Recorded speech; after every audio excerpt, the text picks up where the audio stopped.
Sure, we work with a Brazilian SaaS provider that's 100% cloud native, running on a multi-cloud setup. And as they grew, their access control became a real challenge.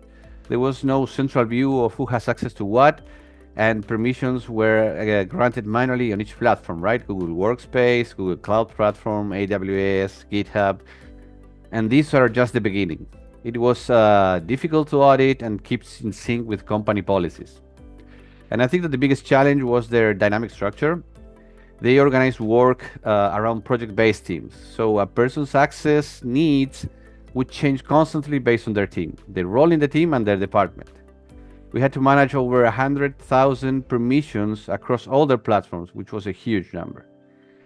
And on top of that, they have a very strong engineering culture. The solution had to be open source, run on Google Kubernetes engine, and follow their configuration as code DevSecOps practices. They wanted to manage the IAM identities and policies the same way they manage the infrastructure. MidPoint was a great fit for a few key reasons, right? First, being open source was huge. It met their budget needs, but I think that more importantly, it gave us the flexibility to integrate with the entire stack.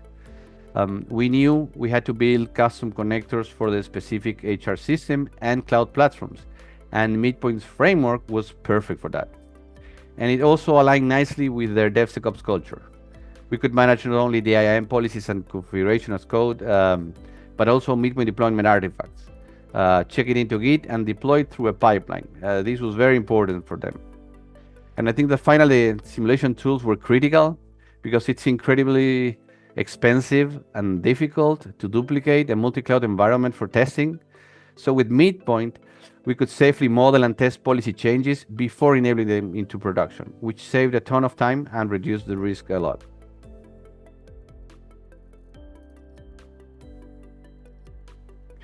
Definitely the scale and complexity of the permissions we had to manage. Dealing with over 100,000 permissions can be challenging. But the real uniqueness wasn't just a number, it was how they were structured. We weren't just assigning simple roles. With over 50 cloud projects in multiple platforms, each with thousands of permissions, we had to create a model that was truly dynamic. For example, a developer in Team Alpha needed a totally different set of permissions on project A than a developer on Team Beta, even if they have the same job type. So modeling and automating the assignment of that fine-grained project-based access was the real puzzle to solve.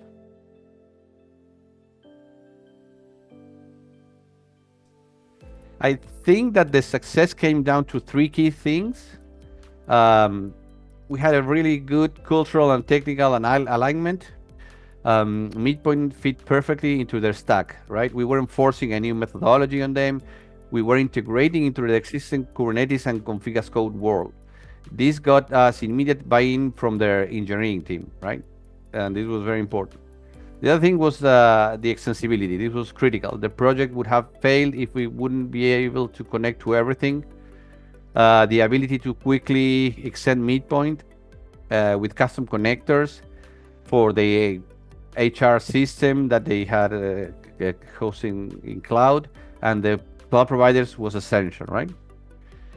And I would say that finally a future-proof framework, because we just didn't solve today's problem. We deliver a solution that they can easily build on, right? They can onboard new resources, evolve their IAM policies safely and independently, and which is the most important part with the simulation and everything, they do it without disrupting business operations. We put them in control of their IAM solution.